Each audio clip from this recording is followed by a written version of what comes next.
위하여 우리 손을 내밀어 주님께 사랑 주님은 우리 모일 때 주님은 우리 모일 때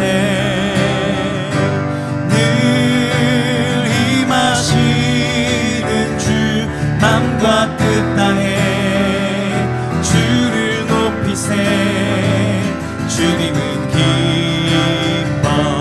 기뻐하시네 주님을 찬양 주님을 찬양 우리 주님을 찬양해 주님을 찬양 주님을 찬양 우리 주님을 찬양해 주님을 찬양 주님을 찬양 주님을 찬양 우리 주님을 찬양해 주님을 찬양 주님을 찬양 우리 주님을 찬양 우리 한 번 더 주님을 찬양 주님을 찬양 주님을 찬양 우리 주님을 찬양해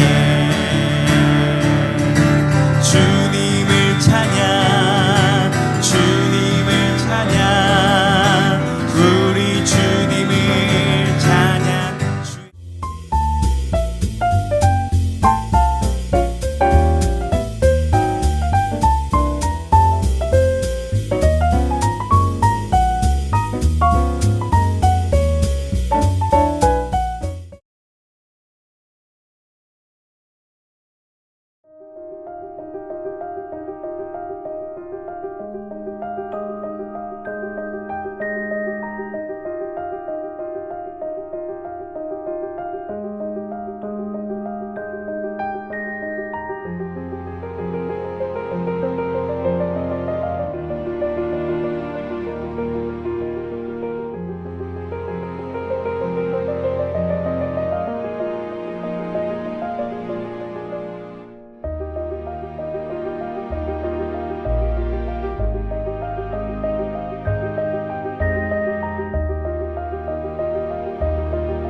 살아계신 영광의 우리 하나님, 온 세상 만물을 창조하신 창조의 주님, 온 우주의 왕이신 여호와 하나님을 힘껏 찬양합니다.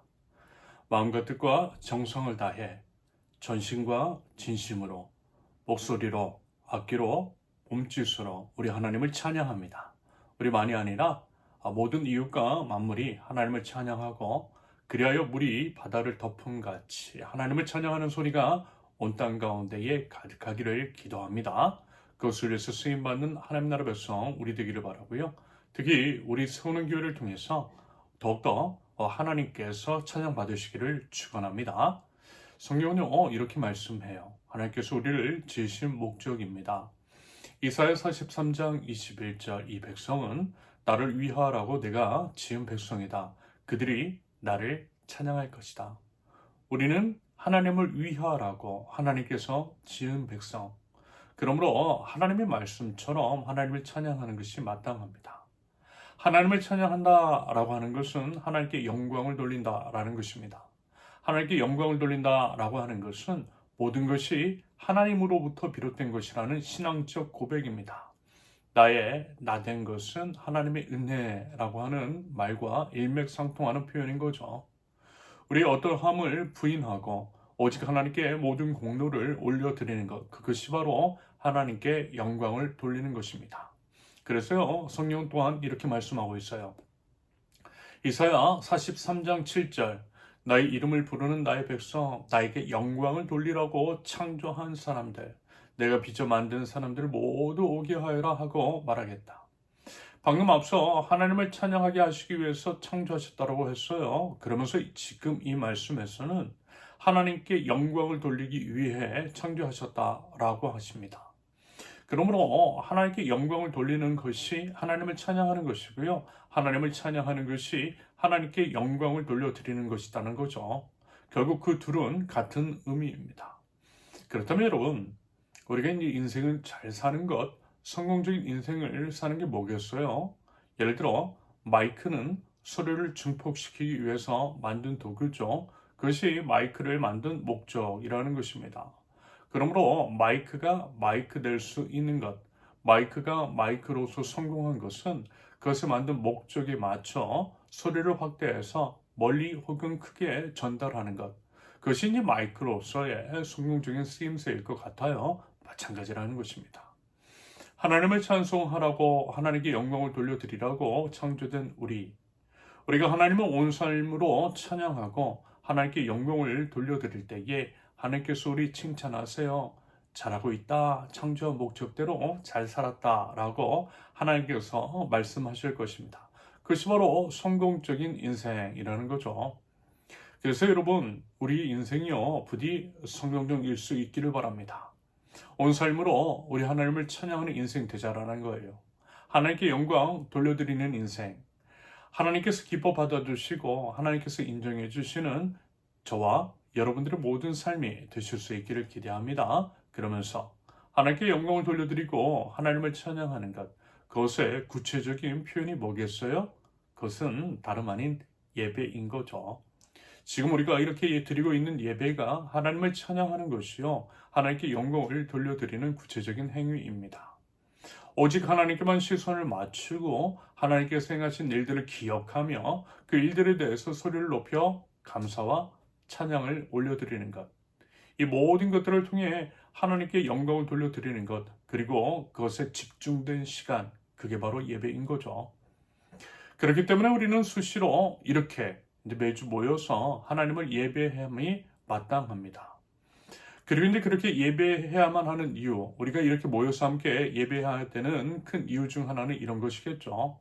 예를 들어 하나님은 우리가 홀로 하나님을 예배하는 것도 물론 기뻐하시지만 우리가 이렇게 함께 모여서 여럿이 함께 되어 하나가 되어서 한 마음으로 하나님을 예배하는 것을 또한 더욱더 즐거워하시기 때문입니다. 우리가 모이기를 힘써야 하는 이유인 거죠. 왕이신 하나님은 우리가 하나가 되어 한 분 하나님을 예배하길 바라십니다.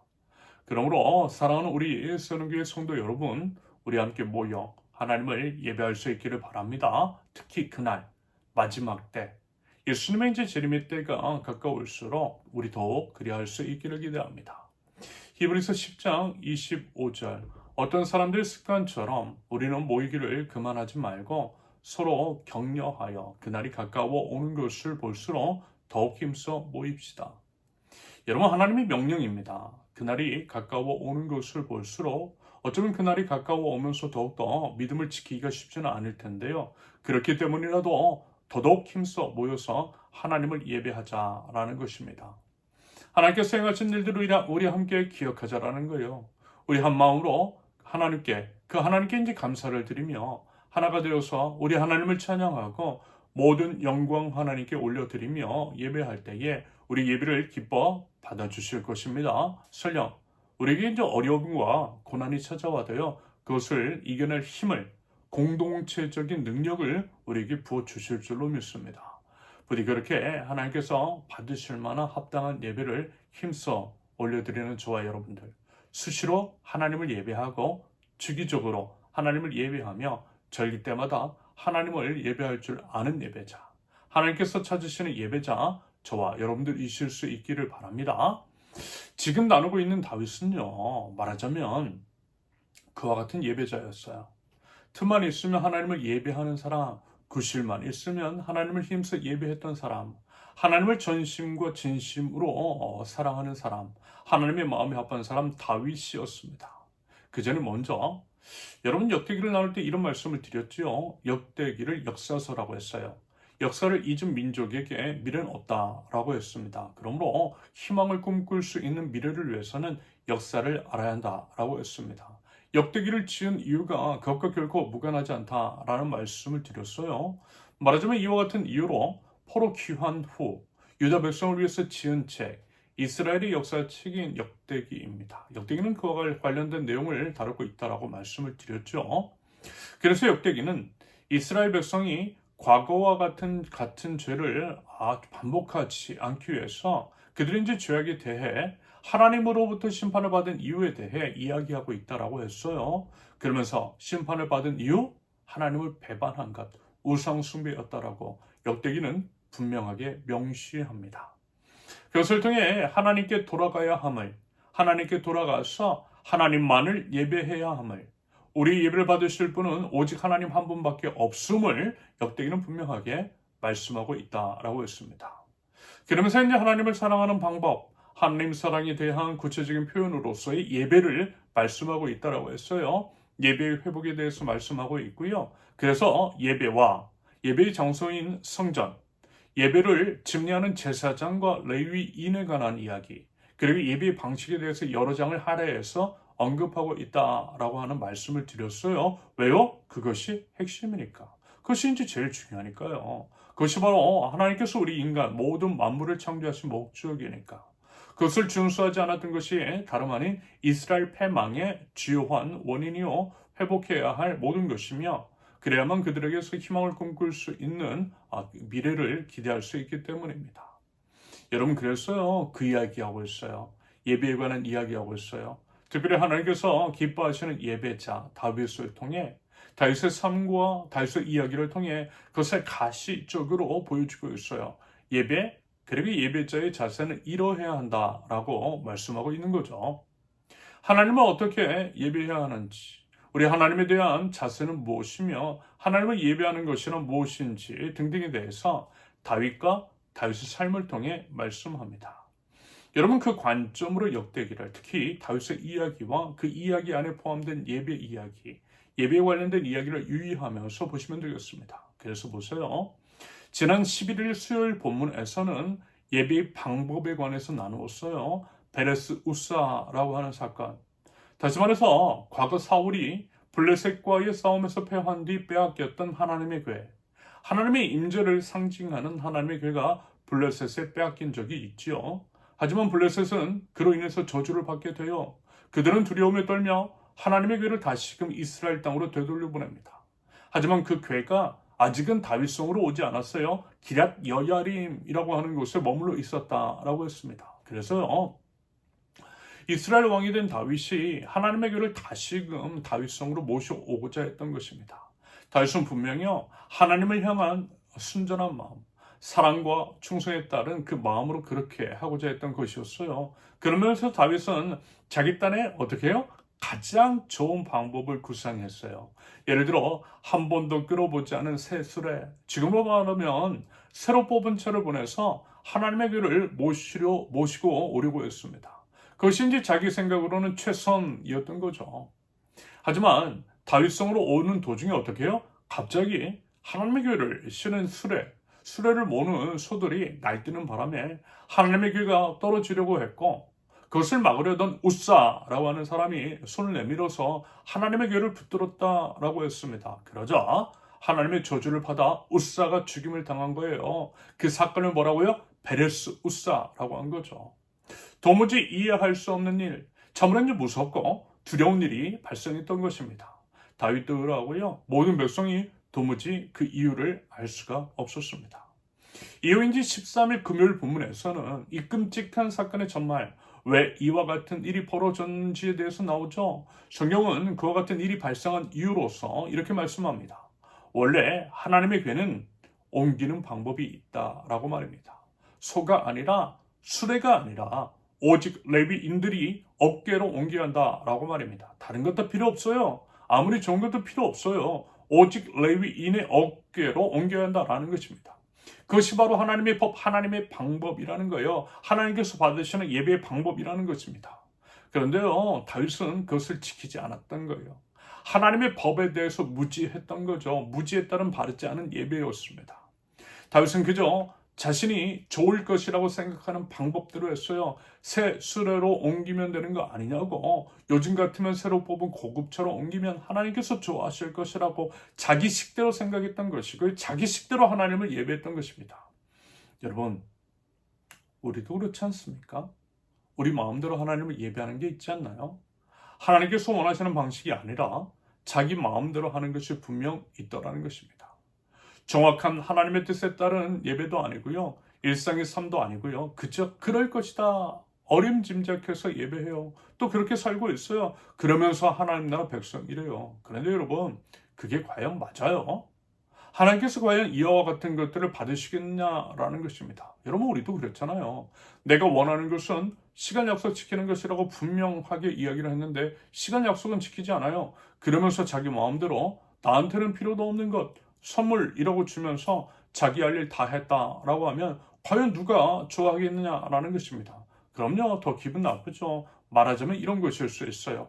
하나님께서 원하시는 예배를 하나님께서 원하시는 방법대로 드리는 것이 맞는 것이라는 것입니다. 예를 들어 우리 이웃은 굶어 죽는데 정말 수많은 소상공인이 쉬는 날도 없이 이래도 먹고 살기가 힘들다라고 하는데 유례 없는 높은 폐업률에 어르신 빈곤 문제가 심각한 이때에 그 외에도 양극화로 인해 힘겨워하는 우리 이웃들이 넘쳐나는 이 시대에 수천억, 수백억, 몇십억씩 들여서 건물을 지으면 그래서 이제 거기에서 예배를 드린다라고 한다면 그러면서 어려운 이웃들을 외면하면 그것의 원인이 된 이 사회의 구조적인 악함에 대해서 방관을 하고 외면을 하면 과연 하나님께서 그것을 좋아하시겠느냐라는 것입니다. 아니요. 제가 아는 하나님 그럴 분 아니세요. 결코 그 예배 좋아하지 않으시고요. 그 예배 받지도 않으실 것입니다. 그건요. 우상 숭배자의 예배인 거죠. 그 예배 안 받으세요. 여러분 이건요. 너무 상식적인 문제일 것 같아요. 온 우주에 충만하신 하나님이신데 아무리 교회 건물이 크다 한들 그곳에 하나님을 담을 수 있겠어요? 아무리 교회 건물이 화려하다 한들 하나님의 아름다우심에 하나님 나라의 아름다움에 비할 수 있겠느냐라는 것입니다. 하나님 마음에 차시겠느냐라는 거예요. 그거 모두요. 건물 그렇게 하는 거 사람 좋으라고 하는 거잖아요. 한편 시대정신이라는 것이 있습니다. 하나님의 뜻도요. 시대정신과 결코 무관하지 않습니다. 말하자면 시대정신은 곧 일반 계시 영역에 속하는 것일 수 있어요. 하나님의 특별 계시인 성경을 통해 말씀하시고 일반 계시인 사회 상황, 인간의 양심, 자연 만물 등을 통해서 말씀하세요. 그 시대와 사회를 관통하는 소위 시대 정신이라는 것도 일반 계시 영역에 포함이 될 수 있습니다. 그런다고 할 때 크고 높고 화려한 건물이 결코 시대 정신일 수는 없다라고 봐요. 오히려 이웃과 더불어 함께 사는 것, 공생과 상생, 지속적인 공존을 위한 구체적인 실천, 내 것을 내어주고 나눠주는 것이 시대 정신에 맞는 것 같아요.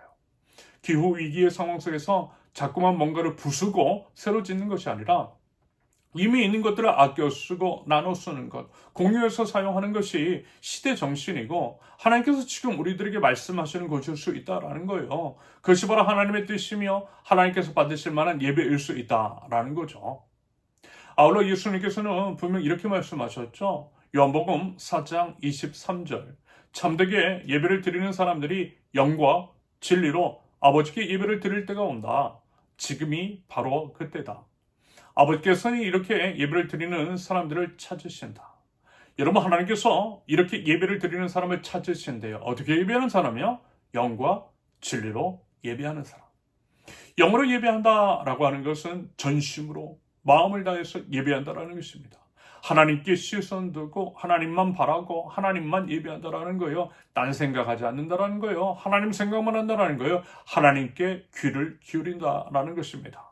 그러면서 이제 진리로 예배한다라고 하는 것은 이런 것입니다. 진리는 하나님의 말씀 성경만이 진리입니다. 그러므로 내 생각, 내 뜻, 내 방식이 아니라 성경 말씀에 따라 성경을 근거로 해서 예배하는 것이 진리로 예배한다라는 거예요. 그 예배를 하나님께서 받으신다라는 것입니다. 그래서 여러분 우리가 성경을 읽어야 되는 거예요. 성경을 힘써 알아야만 하는 거예요. 우리의 생각이 아니라 성경 말씀을 근거로 그 말씀을 해석을 하고 그 말씀으로 우리의 삶과 사회 상황을 해석해내는 거예요. 그리고 이제 성경 말씀대로 살아내는 거죠. 이것이 바로 진리로 예배하는 것을 의미합니다. 그런다고 할 때 성경은요, 예배의 순서나 방식에 대해서는 말씀하지 않고 있어요. 그러므로 우리 예배 형식, 예배의 순서는 자유롭게 할 수 있어요. 순서에 대해서는 자유할 수 있는 이유입니다. 아울러 진리인 하나님의 말씀대로 행하였더니 하나님께서 이와 같은 일을 행하셨다라고 그 하나님을 함께 찬양하자고 권면을 드리는 것입니다. 그리고 똑같이 하나님의 말씀대로 한번 살아보자고 제안을 드리는 거예요. 그것을 통해서 우리 하나님이 얼마나 좋은 분이신지를 함께 나누는 것입니다. 그 하나님을 힘써 주변 이웃들에게 전하자고 권면하는 것입니다. 우리 예배 시간에 여러분 그 얘기하고 있잖아요. 그게 바로 진리인 하나님의 말씀 안에서 드리는 예배라는 거예요. 그러면서 이제 자주, 그리고 이제 계속해서 말씀을 통해서 우리 예배를 통해서 강조하고 있는 것. 그것은 뭐라고 그랬어요? 하나님 사랑, 이웃 사랑이라고 했잖아요. 이웃 사랑을 통해서 하나님에 대한 우리의 사랑을 증명할 수 있다라고 귀에 못이 박이도록 말씀을 드렸어요. 말씀에 그렇게 써 있더라고요. 그러면서 교회 건물, 생명 없는 건물에 너무 과한 돈을 쓰는 것. 그것도 이제 빚을 져가면서 과하게 돈을 쓰는 것에 대해서 비판적인 말씀을 계속해서 드렸던 것입니다. 왜요? 생명 없는 건물에 쓸 돈이면 수없이 많은 사람을 살릴 수 있기 때문입니다. 그런다고 할 때 여러분, 생명주로 오신 예수님께서 우리 예배의 대상이신 우리 하나님께서 과연 우리들에게 무엇을 원하시겠느냐라는 것입니다. 건물일까요? 생명일까요? 여러분 이건요, 이론의 여지가 없는 명확한 문제입니다. 여러분 그렇다고 해서 건물이 아예 필요 없다라는 거 아닙니다. 적당히 한다라는 거예요. 아울러 생명을 살리기 위해서 어느 정도의 불편함은 감내하는 것이 성경적으로 볼 때 맞지 않겠느냐라고 하는 말씀입니다. 어차피 일주일에 몇 시간 사용하지 않는 건물이라면 더더욱 그래야 하는 것이 맞지 않을까요? 아무튼 이런 식으로 베레스 우사 사건을 통해 우리가 아니라 하나님께서 원하시는 방법대로의 예배, 하나님께서 주인 되시는 예배가 중요하다라고 하는 것들을 알 수 있었어요. 아울러 어제 이제 14일 토요일 본문에서는 드디어 하나님의 교회를 다윗성으로 모시고 온 다윗이 하나님께 번제와 화목제를 드렸을 때 다윗은 하나님께 예배했을 뿐만이 아니라 어떻게 했다고요? 백성들에게 복을 빌어주고 차별 없이 모든 백성들에게 먹을 것을 나누어 주었다라고 했습니다. 이 얘기인 즉슨 결국 예배의 본질이 뭐냐는 거예요. 그걸 드러내고 있다라고 했어요.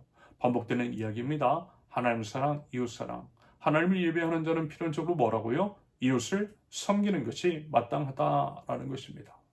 마치 이제 다윗이 하나님을 예배한 후에 그 시선을 이웃들을, 사랑하는 백성들에게로 돌려 그들에게 먹을 것을 주고 옛들과 함께 나누었던 것처럼 우리도 하나님을 예배했으면, 하나님을 제대로 예배했다면요, 어떻게 한다고요? 우리 이웃을 향해 사랑을 흘려보내는 것이 맞는 것이라는 거예요. 그것이 바로 진정한 예배자, 하나님께서 받으실 만한 예배의 모습이라는 것입니다. 그러면서 어떻게 해요? 차별 없이, 공평하게. 다윗이 온 이스라엘 사람에게 남녀 가리지 않고 차별 없이 똑같이 나누어 주었던 것처럼 사람이라는 이유 하나만으로 이웃을 그렇게 사랑하고 섬기라는 것입니다. 혹은 그와 같은 사회가 될 수 있도록 애쓰고 노력하라는 의미일 것 같아요. 그것이 바로 우리가 드려야 할 예배, 삶의 예배, 일상의 예배이고요. 예배자 다움이라는 말씀일 것 같습니다. 이처럼 역대기에서는 다윗을 통해서 뭐라고요? 예배에 대해서, 예배 이제 방식이라든지 예배자의 자세라고 하는 것들에 대해서 말씀합니다. 그리고 오늘 본문에서는요, 그 예배를 받으신 하나님께, 예배의 대상이신 하나님께 대한 감사와 찬양이 계속해서 이어지고 있습니다. 그러면서요, 이런 게 있어요. 이스라엘의 이제 12아들, 그 중에 세 번째 아들이 레위죠. 레위는 제사장 지파가 됩니다. 하나님을 예배하는 사람들입니다. 그리고 레위의 뜻은 연합, 하나됨입니다. 레위 동생 이스라엘의 네 번째 아들은 유다입니다. 유다의 자손이 다윗이고 다윗의 계보에서 예수님이 오셨어요. 그러면서 유다의 뜻은 찬송, 찬양입니다. 그런다고 할 때 레위에 이어서 유다가 태어난 것을 이런 식으로 해석하기도 해요.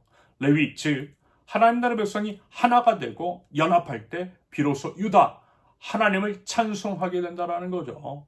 다시 말해서 주님과 연합된 삶, 하나님 나라 백성들이 하나 된 결과가 찬송이라는 것입니다. 찬송을 받으시기에 합당하신 예수님께서 나신다라는 거예요. 유다의 자손을 통해서. 레위 다음에 유다, 연합 이후의 찬송. 그래서 이제 정확하게 이 순서에 따라서 본문이 배치되어 있는 것을 봐요.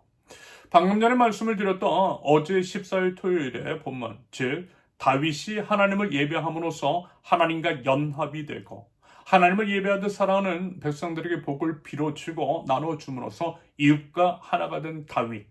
그 결과로서 역대상 이제 8절에서부터 계속해서 오늘 본문까지 하나님을 노래하는 것이 이어지고 있죠. 다시 말해서 하나님을 온전히 예배하는 자, 예배로서 하나님과 하나가 되고 이웃과 하나가 된 자는 하나님을 찬송해야 함이 마땅하다라는 것입니다. 이웃과 함께 하나가 되어서 그 찬송을 우리 하나님께서 기뻐 받으신다라고 하는 그런 의미일 것 같아요. 그러면서 이제 그 찬송의 내용, 다윗이 하나님께 드린 노래는 이렇습니다. 먼저 하나님을 찬양하는 대상은 당연히 우리 사람을 포함한 온 우주 만물입니다. 23절 온 땅아 주님께 노래하여라. 28절 만방의 민족들아 주님의 영광과 권능을 찬양하여라. 31절 하늘은 즐거워하고 땅은 기뻐서 외치며 32절 바다와 거기에 가득 찬 것들도 다 크게 외쳐라. 들과 거기에 있는 모든 것들도 다 기뻐하며 뛰어라. 33절 숲속의 나무들도 주님 앞에서 즐거이 노래하여라. 다윗은요 하나님을 찬양하되 자기뿐만이 아니라 만방의 민족은 물론이고 자연 만물 모든 하나님의 피조물들도 하나님을 찬양하라고 명령합니다. 여러분 그러면 이게 무슨 얘기겠어요? 우리도 그래야 한다는 것이겠죠. 우리가 하나님을 찬양하고 우리가 하나님을 예배하는 것은 물론이고 우리 주변의 이웃들도 하나님을 찬양하도록 이끌어야 한다라는 것입니다. 하나님은요 우리 자신뿐만이 아니라 우리 이웃도 구원받기 원하세요. 구원의 이유는 하나님의 창조 목적에 따라 모든 열방이 하나님을 찬양하도록 하는 것 바로 그것입니다. 여기서는 모든 열방이 하나님을 찬양하는 것 그게 바로 하나님 나라의 도래인 거죠. 아울러 이제 자연 생태계에 대해서도 관심을 가져야 한다라고 했죠. 자연 생태계가 신음을 하면 환경 오염 등으로 인해서 그들이 아파하면 과연 하나님을 찬양할 수 있겠느냐라는 거죠. 반대로 온전한 모습으로 모든 만물들이 기뻐하는 것 그것이 바로 하나님을 찬양하는 것일 것 같아요. 이런 이유로 우리는 자연 생태계의 회복을 위해서도 노력하는 것이 마땅합니다. 아울러 하나님을 노래하는 자는 언제 그리고 얼마 동안 하나님을 찬양해야겠어요? 23절 그의 구원을 날마다 전하여라. 36절 주 이스라엘 하나님을 영원토록 찬송을 받아주십시오. 날마다 그리고 영원토록 찬양하는 것이 마땅합니다. 당연히 그게 맞는 것은 그것이 영원하신 하나님께서 우리를 창조하신 이유요 목적이기 때문입니다. 그러므로 우리 하나님을 날마다 그리고 영원토록 찬양할 수 있기를 바랍니다. 이어서 찬양의 내용 23절 그의 구원을 24절 그의 영광을 25절 주님은 위대하시니 26절 주님은 하늘을 지으신 분이시다 27절 주님 앞에는 위엄과 영광이 있고 그의 처소에는 권능과 즐거움이 있다 28절 주님의 영광과 권능을 31절 주님께서 통치하신다 33절 주님께서 땅을 심판하러 오실 것이니 34절 그는 선하시며 그의 인자하심은 영원하시다. 하나님께서 행하신 모든 것들 그 중에서 하나님께서 우리를 구원해 주신 것과 하나님의 의와 공평에 따른 통치에 대해서 찬양하고 있어요. 그리고 하나님의 속성에 대해서 노래합니다. 결국요 하나님의 모든 것들을 찬양하고 있다라는 것이고요. 하나님의 모든 것이 찬양의 이유라는 것입니다. 그러면 여러분, 그러기 위해서 우리에게 이제 필요한 것은 뭐겠어요? 당연히 하나님을 알아가는 것이겠죠. 알아가되 더욱더 힘써 알아가는 것입니다. 우리의 하나님에 대한 지식이 풍성할수록 하나님에 대한 찬양은 역시 더욱더 풍성하게 될 것입니다. 그래서 우리가 해야 할 일, 하나님을 힘써 아는 것입니다. 성경을 통해서 그리고 이제 하나님의 말씀을 따라 행할 때 경험하는 우리 하나님의 역사를 통해 하나님을 알아가는 것 바로 그것일 것 같아요. 그러므로 우리 힘써 하나님을 알아가는 하나님 나라 백성들 그래서 이제 더욱더 풍성히 우리 하나님을 찬양할 줄 아는 저와 여러분들이 있을 수 있기를 바랍니다. 마지막으로 그렇게 이제 먼저 하나님을 찬양하고 나서 하나님께 간구합니다. 35절 보면 우리 구원의 하나님 우리를 구원하여 주십시오. 여러 나라에 흩어진 우리를 모아서 건져 주십시오. 하나님 찬양이 먼저고 우리 간구가 그 다음이라는 것입니다. 그리고 그 간구 역시 뭐라고요? 하나님을 위한 것, 하나님을 찬양하기 위한 것이라는 거예요. 35절 계속 보면 주님의 거룩한 이름에 감사하며 주님을 찬양하며 영광을 돌리게 해주십시오.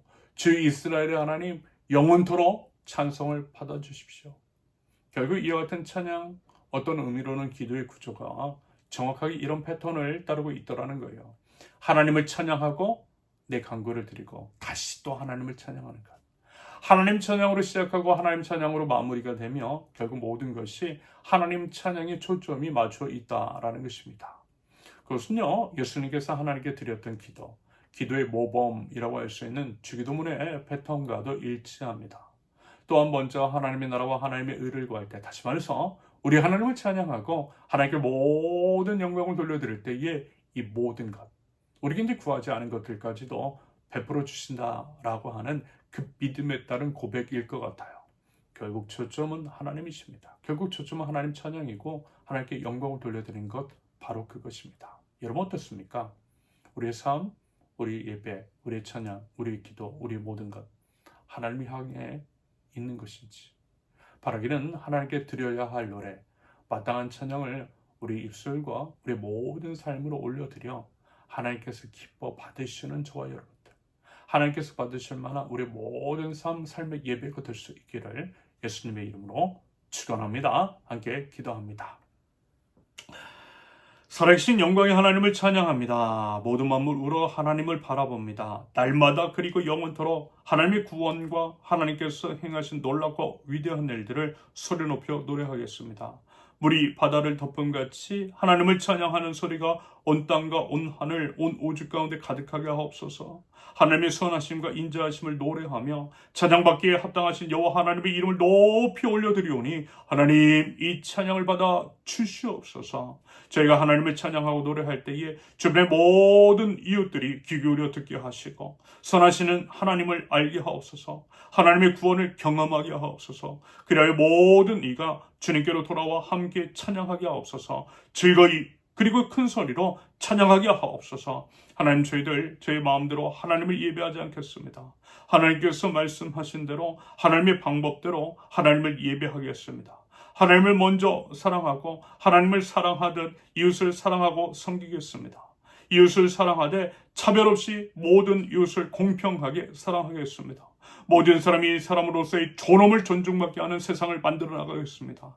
혐오와 차별, 불평등을 뿌리벗고 약자의 눈물을 닦아주는 세상을 만들어 나가겠습니다. 그리하여 하나님께서 이렇게 좋으신 분이시라는 것을, 우리 모두의 아버지 하나님이시라는 것을, 공평하시고 자비로우시며 인애와 사랑이 넘치시는 분이시라는 것을 알리겠습니다. 그로 인해 많은 이들이 하나님께 영광을 돌리게 하옵소서. 하나님께 찬양을 하게 하옵소서. 그것을 위해서 쓰임받는 하나님 나라의 백성들, 저희 될 수 있도록 주님 인도하여 주시옵소서. 하나님을 알게 하는 축복의 통로, 저희 각 사람 한 사람 되게 하옵소서. 하나님 나라를 맛보아 알 수 있는 하나님 나라의 모델 하우스 세우는 교회가 되게 하여 주시옵소서. 날마다 기쁨으로 찬양하게 하시며 믿음으로 미리 앞서 매일 범사에 감사 찬양하게 하옵소서. 설령 그리 아니하실지라도 하나님을 찬양할 때에 하나님의 놀라운 역사를 이루어 주시옵소서. 하나님의 신실하심을 보여 주시옵소서. 하나님 이 시간 기도합니다. 하나님 저희를 구원하여 주시옵소서. 죄와 악에서 구원하여 주시고 전쟁의 불안과 공포 가운데 있는 중동 지역과 전 세계에 있는 이들을 하나님 구원하여 주시옵소서. 평화의 왕이신 주님, 이 땅 위에 차정하여 주시옵소서. 보아 소리가 멈추게 하옵소서. 전쟁으로 인해서 아파하고 슬퍼하는 자를 위로하여 주시고 하나님 그들의 눈물을 닦아 주시옵소서. 오직 공생과 상생을 통한 지속적인 공조를 지향하는 하나님의 평화가 온 땅 가운데 가득하게 하시고 사자와 어린 양이 함께 튕기는 그날이 오게 하여 주시옵소서. 그리하여 평화의 왕이신 주님의 이름에 감사하며 주님을 찬양하고 하나님께 영광 올려드리게 하옵소서. 주님 이 땅을 하나님 불쌍히 여겨 주시옵소서.